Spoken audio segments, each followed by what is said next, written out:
Check it. Whether it's your first time or you need a retreat, this is your place for video games and fresh beats. LBnMie, LBnMie, last BeNeVoLeNcE and canon. Just recently, I had a chat with a good friend about one of my favorite stories in gaming, that being the story of Final Fantasy VII. Now, this friend of mine is one of those guys that loves a good debate, but he's never really annoying about it, and he probably doesn't realize this, but he usually has really solid points when it comes to the topics that we discuss. Even though we don't always agree, I highly value his opinions and views on things, and I felt like that was important to mention because it inspired me to make this video. Hopefully he's watching because this one's sort of a thank you, and I hope he can gain some satisfaction from knowing that he inspired me to make a video. But just as a warning, this video contains some serious spoilers for the late game in Final Fantasy VII, as well as possible spoilers for the sequel to Remake. So if you're planning on playing the original FF7 and haven't done so, I'd highly suggest doing that before watching the rest of this video. Or if you're thinking to try to experience FF7 Remake and its upcoming sequels without going into the original, this might spoil some details to the story that will probably be important later on. Anyway, the conversation with my friend started off with him trolling about how he played Final Fantasy VII Remake on PS4 and how it seemed like Cloud just had some serious mental problems, and those around him, namely Tifa and Barrett, were just taking advantage of this poor guy with developmental issues by using him for their own selfish gain. It was a pretty funny take on the story, and it kind of was a little bit true, except for maybe the Tifa and Barrett part, but I've always been surprised that he didn't seem to enjoy the game very much. He wasn't a big fan of it all. He had some issues, serious issues, with the plot that he pointed out before this discussion, like the tropes that he noticed within the game from the jump, and it didn't help that he never got into the original, so he didn't really see what the big deal was. Normally, I take this opportunity to tease him pretty bad about it. Be nice. But to his credit, my friend only had experienced the beginning parts of FF7 Remake. Now, we all know everyone has their own taste, of course. This isn't going to be for everyone. He didn't have to like the game, and his take on it, in particular, was kinda understandable, considering that the original FF7 sorta popularized some of the common tropes we see in video games and anime, such as the no-nonsense hero with the giant sword, or the attractive super down-to-earth girl with the perfect personality and angelic pixie princess complex. Yeah, but the reason why I decided to make this video wasn't just because of the conversation we had. It was more so the timing of the conversation.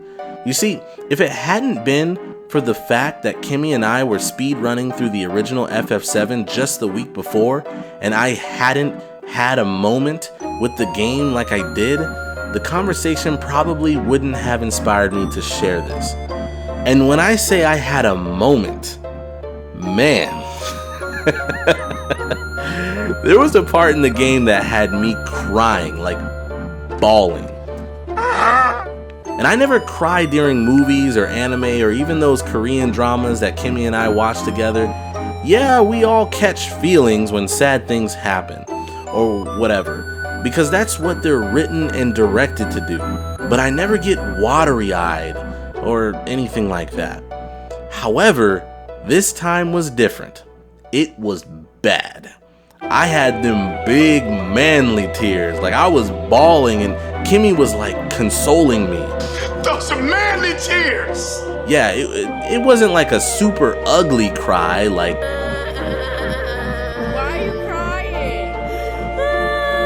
But it was still pretty ugly. And the part of the game that made me break down like that wasn't even the part of the story that you'd expect it to normally be. It wasn't this part, or that part, or even this part. It was that big plot twist where you learn that Cloud really was never a first-class soldier to begin with, like he always pretended to be or said he was. something about this part of the story deeply resonated with me. And the funny thing is, I had already watched this part of the story multiple times in the past, and while I thought it was a crazy plot twist before, I never felt the emotional connection that I did this time around. Now that I'm older, and now that I better understand myself, I realized why Cloud was such an iconic hero to me until this day. Why I always favored playing as the character with the giant sword in video games. Why I have a life-sized carbon steel replica of the Buster Sword in my closet. Or why I've always had a first-class soldier dog tag on my keyring up until this very day.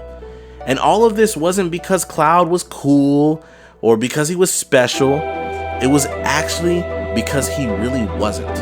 And most of all, it was because of the reason why he came up with the lie about himself being this cool first-class soldier that he pretended to be for so long. Cloud grew up as a kid who got made fun of, who didn't fit in with others, but still he carried this wide imagination of his own dreams and aspirations for the future. He was a normal kid, but he'd be the first one to be blamed when anything went wrong, and the other kids thought he was a weirdo. Even Tifa, who was supposed to be his close childhood friend, wouldn't even allow Cloud to hang out with her or her friends because no one liked him. Things only sort of changed after her mother died because he wanted to be there for her, and she only recognized that he cared about her then.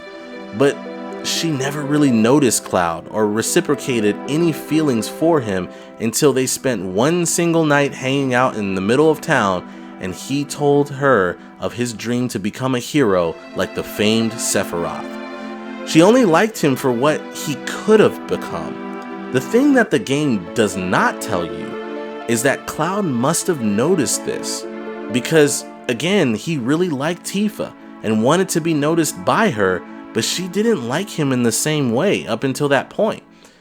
It was that night when she expressed this fantasy of this knight in shining armor coming to rescue her and swoop her off her feet that made him think he might have a chance with her if only he'd return to her as a first-class soldier. He'd finally be cool enough to be good enough for her. But as the story goes, he failed the soldier entrance exams, and so he never even became a part of soldier. He was just one of those regular infantrymen. Yeah, those same dudes of whom the game portrays as the basic enemy EXP fodder from the very beginning. He was just an average guy.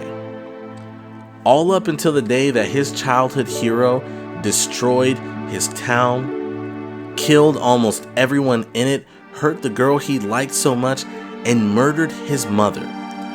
Cloud was just a normal guy, hiding behind a helmet out of shame that he couldn't impress the girl he liked, and yet he stood up to the biggest bully that he could have ever faced.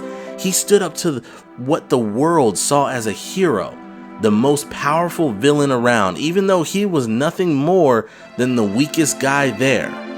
Cloud wasn't any different than that very first weak doo-doo minion Shinra guard we all defeat in only one hit in the opening tutorial battle of the game. And yet he stood up to this.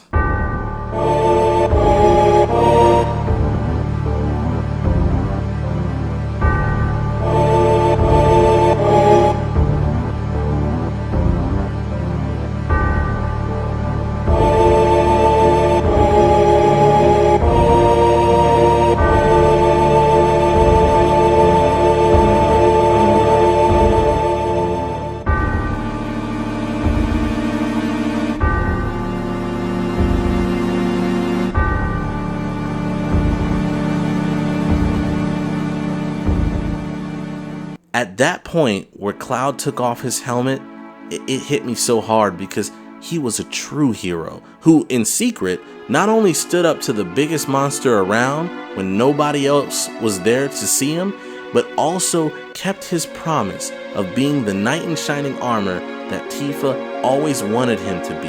And despite that, he didn't think he was good enough. Cloud did not think he was good enough. This was most likely due to his childhood. See, Cloud developed what's called imposter syndrome. Simply put, this is the problem where people who are actually pretty capable people believe that whatever they do or whatever they accomplish is actually a sham. People who have imposter syndrome feel that whatever success they have isn't because of their own skills or abilities or because they legitimately earned it. They doubt themselves to a degree that can be so severe that they feel that they are an imposter, that one day will be exposed for the fraud that they think they truly are. Cloud had this problem, and that's why he came up with this lie that he was a first-class soldier.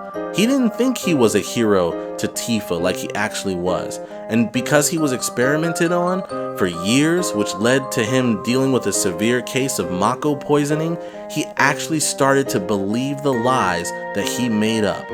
His imposter syndrome made him become an actual imposter. The world around him told Cloud that the ideal hero was supposed to be a first-class soldier, just like the great and powerful Sephiroth. But even though he himself defeated the great and powerful Sephiroth, to him, he was still just that kid who everyone made fun of.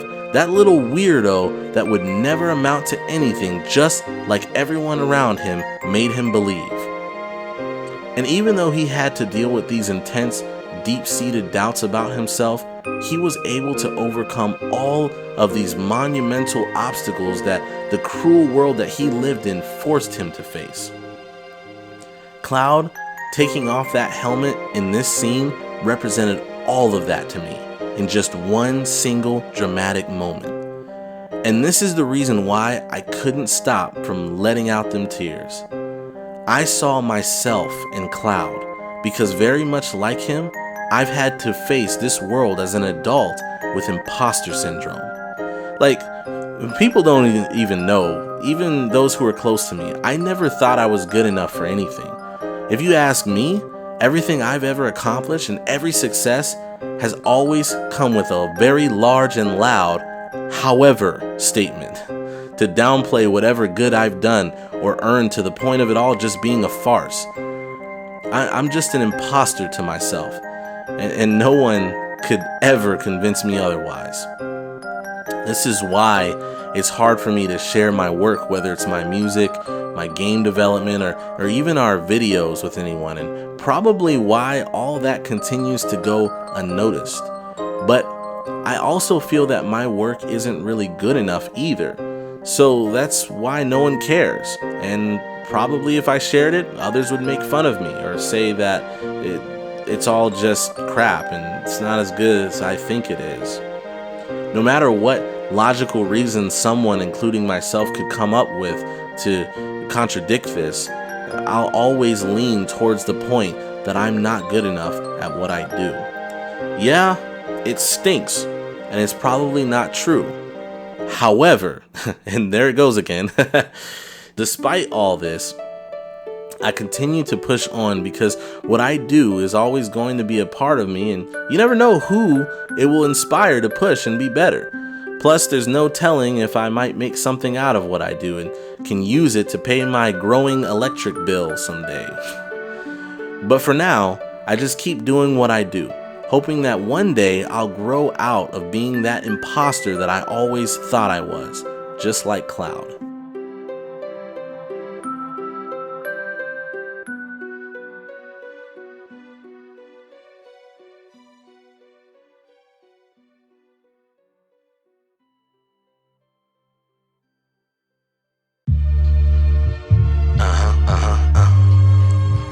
This is LBn'Mie. Yo.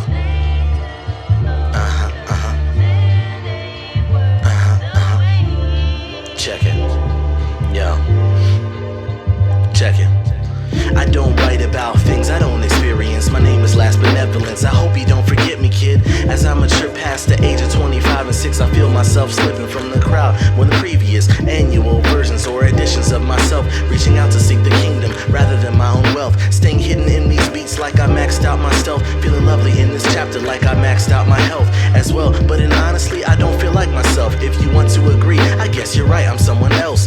That's the last time I worry about others' opinions. But if you're bumping this tune, you have entered my dominion. Microphone check 1, 2, unlike the millions. I don't make music about sinning against civilians. I don't run out of subjects, I can pull up zillions. My skill set the bar, though I'm not supercilious. But to be honest, I don't feel like I belong. I don't think that I'm a real MC with real songs. Real hip-hop may not be me. After all, I feel like I'd be lying if I told you I was wrong. And this is hard to write, and it's hard to admit, despite my greatest efforts and how far I have been dealing with this personal enemy all along. The infamously wicked imposter syndrome, imposter syndrome. Imposter syndrome. Imposter syndrome,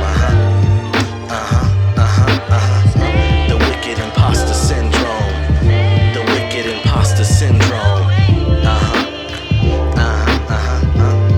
Check it.